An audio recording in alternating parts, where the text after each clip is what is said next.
Hi friends, please subscribe to Amravati Media and press the bell icon for more latest updates. Chandrababu and కోలో ఎందుకింత అసహనం? విమర్శను స్వీకరించలేని రాజకీయ నాయకులు, పార్టీలకు భవిష్యత్తు ఉండదు. తమపై విమర్శ వస్తే అందులోని మంచి చెడుల్ని విశ్లేషించుకుని ముందుకెళ్లాలి. అలా కాకుండా విమర్శలకు తాము అతీతులం అన్నట్టుగా వ్యవహరించడం నియంతృత్వ లక్షణాలకు నిదర్శనం.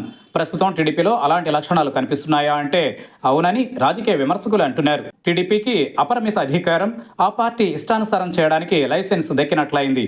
అందుకే కూటమి ప్రభుత్వంపై చిన్న విమర్శ చేసినా సరే వెంటనే కేసులు పెట్టి అరెస్టు చేసి జైళ్లకు పంపుతున్నారు.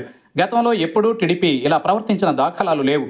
ఇప్పుడెందుకనో కొత్త సాంప్రదాయానికి ఆ పార్టీ శ్రీకారం చుట్టింది. ఇదేమైనా మంచి చేస్తుందా అంటే అలాంటిదేమీ ఉండదు. ప్రజాస్వామ్యం గురించి ఓకదంపుడు ఉపన్యాసాలు ఇవ్వడంలో టీడీపీ నేతల తర్వాతే ఎవరైనా, ఎక్కడైనా. కానీ ఆ పార్టీ ఏలుబడిలో ఆంధ్రప్రదేశ్లో ఏం జరుగుతుందో ప్రత్యేకంగా చెప్పాల్సిన పని లేదు. తెల్లారి లేస్తే రాజకీయ ప్రత్యర్థులు, అలాగే జర్నలిస్టుల అరెస్టులు, మహిళలపై లైంగిక వేధింపులు, అఘాయిత్యాలకు పాల్పడుతున్న వారిపై మాత్రం కేసులు లేవు, అరెస్టులు అంతకన్నా లేవు. పైపెచ్చు బాధితులపైనే కేసులు, అరెస్టులు. కూటమి పాలనలో కొత్త ట్రెండ్ను చూస్తున్నామని ఈ మధ్య వైఎస్ జగన్ పదే పదే విమర్శలు చేస్తున్నారు. విమర్శలోనే ఎదుగుదల ఉంటుంది. విమర్శించే వాళ్లను శత్రువులుగా చూడాల్సిన పని లేదు.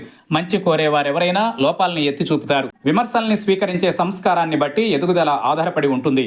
పేరుకే కూటమి ప్రభుత్వం, అంతా టీడీపీదే పెత్తనం. పరిశ్రమల పేరుతో సాగిస్తున్న భూ సంతర్పణల్ని చూస్తూ ఉన్నాం. 99 పైసలకే ఎకరా భూమి ఇవ్వడం బహుశా ప్రపంచంలో ఎక్కడా ఉండదేమో. ఆంధ్రప్రదేశ్కే ఆ ఘనత దక్కుతుంది. ఇదేమని ప్రశ్నించే వాళ్లను జైళ్లకు పంపడమో, లేక రాష్ట్ర అభివృద్ధి నిరోధకులనే ముద్ర వేయడమో. ఇక రాజధాని అమరావతి పేరుతో నిత్యం భూ సమీకరణ ఒక ప్రహసనమే అని చెప్పాలి. ఆల్రెడీ మొదటి విడతలో 10 ఏళ్ల క్రితం తీసుకున్న 50,000 ఎకరాల అభివృద్ధికే దిక్కులేదు. మొదటి విడతలో భూమిలిచ్చిన వారికి ఇప్పటి వరకు ప్లాట్లు ఇవ్వలేదని బాధితుల ఆవేదనను ప్రభుత్వం పట్టించుకోవడం లేదు. అమరావతిలో ప్రభుత్వ ప్రజా వ్యతిరేక విధానాలకు వ్యతిరేకంగా సోషల్ మీడియాలో చిన్న పోస్టు పెట్టినా ప్రభుత్వం సహించే పరిస్థితిలో లేదు.